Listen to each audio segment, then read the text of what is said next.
Bismillahirrahmanirrahim. Assalamualaikum warahmatullahi wabarakatuh. Kembali lagi di kelas geometri analitik setelah sekian lama tidak record materi ya. Jadi materi kita yaitu koordinat titik tengah. Ini mungkin sudah dipelajari saat SMP, terulang lagi saat SMA. Namun pada kali ini kita akan lebih lanjut mempelajari bagaimana sih rumusnya gitu. Jadi kita akan mempelajari koordinat titik tengah.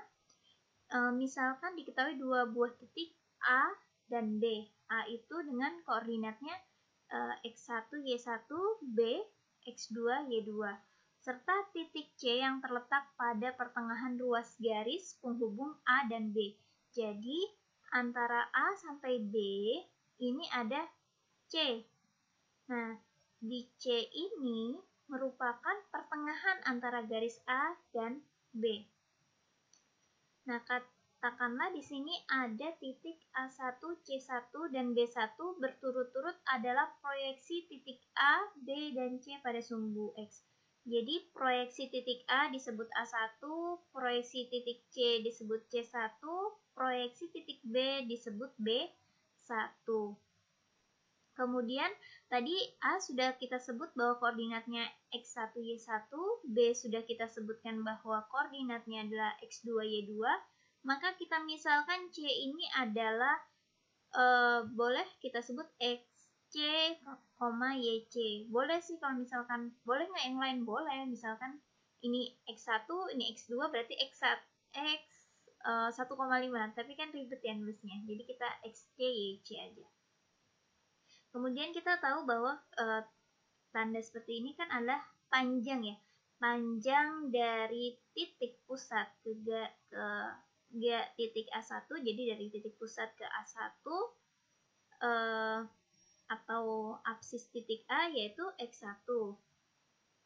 Atau ini notasi ya, kita sebut saja notasi bahwa ini notasi adalah apsis titik A yaitu X1, kemudian ini apsis di titik B yaitu X2, dan ini adalah C1, ini apsis titik C yaitu XC. Nah, selanjutnya karena titik C terletak pada pertengahan AB, ini kan antara garis titik A dan titik B, ada titik C di tengahnya, dan garis A1 sejajar. A1 sejajar dengan garis C1, ya jelas ya. Ini AA1, C1 dia sejajar. Maka titik C1 terletak pada pertengahan ruas garis A1 dan B1. Kan kalau di sini antara A dan B dia terletak, C itu terletak di tengah-tengahnya, maka C1 juga terletak di antara A1 dan B1. Maka dapat kita sebut bahwa panjang dari A1 C1 sama dengan panjang atau jarak C1 B1. Jadi panjang dari A1 ke C1 ini akan sama dengan panjang dari C1 B1. Maka notasinya seperti ini. Jarak antara A1 ke C1 akan sama dengan jarak antara C1 ke B1. Karena kan C itu tengah-tengahnya, berarti jarak dari A1 ke C1 tentunya sama dong dari antara C1 ke B1. Nah, sekarang coba kita uraikan perlahan kenapa sih ada rumus koordinat titik tengah yang selama ini kita pakai. Nah, ini kita coba telusuri sejarahnya. Jadi kita nih, jarak dari antara titik pusat ke A1 ditambah titik pusat ke B1, berarti jarak dari titik pusat ke A1 ditambah titik pusat ke B1 itu sama dengan jarak titik pusat ke A1, ini kan berarti tetap ya. Nah, jarak titik pusat ke B1 dari titik pusat ke B1 bisa kita pecahkan menjadi jarak pusat ke C1 ditambah jarak C1 ke B1. Kan tadi kita mau nyari jarak dari titik pusat ke B1. Nah, itu bisa kita pisahkan menjadi jarak dari titik pusat ke C1 ditambah jarak dari C1 ke B1. Nah, yang ini ya. Berarti pernyataan matematika pada yang pertama ini dapat kita benarkan, oke? Sepakat ya, gitu. Nah, ini di ruas kiri ini hanya dituliskan ulang. Kemudian ini masih sama, kita tuliskan. Terus berlaku komutatif ya, berarti bisa kita tukarkan. Ya kan? Jarak dari titik pusat ke C1 ditambah C1 dengan jarak C1 ke B1 akan sama dengan jarak C1 ke B1 ditambah jarak titik pusat ke C1. Berarti ketika kita tukarkan, ini tidak masalah ya. Oke. Kemudian kita ingat kembali bahwa jarak dari C1 ke B1 sama dengan jarak dari A1 ke C1. Nih, jarak dari C1 ke B1 itu kan sama dari A1 ke C1 karena C-nya terletak di tengah-tengah, sudah pasti jaraknya sama. Maka di persamaan selanjutnya C1B1 yang ini bisa kita ganti dengan jarak A1C1. Kenapa? Karena jaraknya sama. Berarti sampai di sini bisa dipahami dah. Yang lainnya kan sama nih, tetap nih sama sampai sini. Kemudian karena jarak C1B1 sama dengan A1C1, maka bisa kita ganti. Kemudian ini masih tetap. Oke. Kemudian selanjutnya seperti apa? Di sini ada jarak titik pusat ke A1. Jarak titik pusat ke A1 ditambah jarak A1 ke C1. Jarak A1 ke C1. Dengan kata lain, ketika kita menghitung dari jarak titik pusat ke A1 ditambah A1 ke C1, berarti kita sama saja menghitung jarak dari pusat ke C1, gitu kan? Maka untuk menggantikan ini, notasi jarak kedua ini bisa kita gantikan dengan jarak dari titik pusat ke C1. Nah, yang ini tetap kita turunkan. Kemudian karena sama-sama jarak dari titik pusat ke C1, maka ini kan 2 kali ya. Maka bisa kita tulis 2 dikali jarak dari titik pusat ke C1. Maka persamaannya kita peroleh bahwa jarak dari titik pusat ke A1 ditambah jarak dari titik pusat ke B1 sama dengan 2 kali dari jarak titik pusat ke C1. Nah, selanjutnya gimana nih? Masih ada sejarahnya. Oke.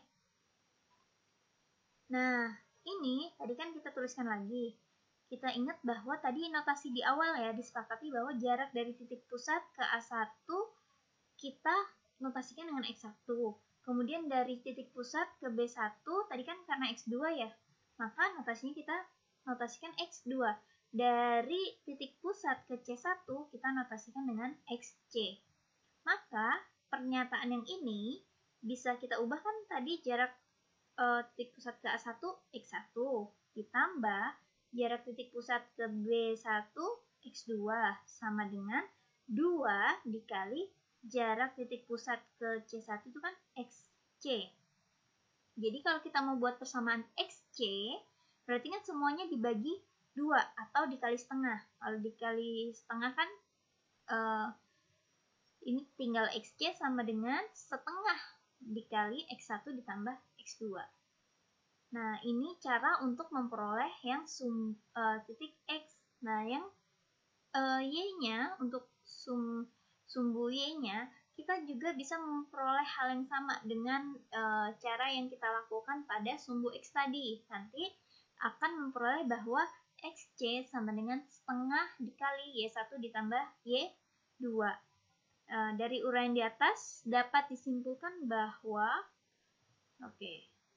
dari uraian di atas dapat disimpulkan bahwa koordinat tengah atau titik tengah dari sebuah ruas garis katakanlah A dan B di mana A-nya X1, Y1, B-nya X2, Y2, maka titik tengahnya atau yang tadi kita bisa simbolkan XCYC atau secara umum bisa kita tulis X adalah setengah dari X1 ditambah X2 ditambah dan kemudian Y-nya adalah setengah dari Y1 ditambah Y2. Artinya tinggal tambahkan X yang di A, X yang di B, terus dibagi 2 atau dikali setengah. Begitu juga yang Y, jumlahkan keduanya dibagi 2. Itu sudah pasti koordinat baik absis dan ordinatnya. Gitu. Nah, secara umum, rumus inilah yang kita gunakan untuk menentukan koordinat titik tengah sebuah garis. Jadi rumus ini sudah nggak asing, tapi mungkin untuk sejarah rumusnya, kenapa kok rumusnya seperti ini, mungkin ada yang baru pertama kali melihat, oh ternyata panjang ya sejarahnya. Nah, tapi nggak apa-apa ya. Kalau untuk mengajarkan ke siswa cukup sampai seperti ini dulu. Kalau penurunan rumusnya jangan dikasih saat sekolah, kasihan ya. Gitu, biarlah mereka suka dulu dengan matematikanya. Oke, selanjutnya. Nah, jadi kalau ada contoh soalnya gimana? Misalkan ada D. D itu titik tengah ruas garis. Jadi ada titik A, titik B, di tengahnya tuh D. Ya kan? Boleh suka-suka di tengahnya nama titiknya apa. Gitu ya. Nah, dengan titik ujung A, berarti ini kan X1, Y1, dan B, berarti ini X2, Y2. Maka absis titik D adalah nih kurang L ya. Oke, nggak apa-apa. X sama dengan rumusnya setengah dikali X1 ditambah X2. Berarti setengah, X1-nya berapa nih? X1-nya kan nih ya, 5. 5 ditambah X2. X2-nya min 1. 5 ditambah min 1. Ini artinya 5 dikurang 1. 5 kurang 1, 4. Dikali setengah atau dibagi 2 berarti jawabannya 2. Jadi absisnya 2. Absis itu yang mana? Yang X ya. Kemudian kalau ditanya ordinat titik D. Ordinat itu rumusnya Y sama dengan setengah dikali Y1 tambah Y2. Y1-nya berapa? 2. Y2-nya 6. 2 tambah 6 berapa? 8 dikali setengah atau dibagi 2 itu 4.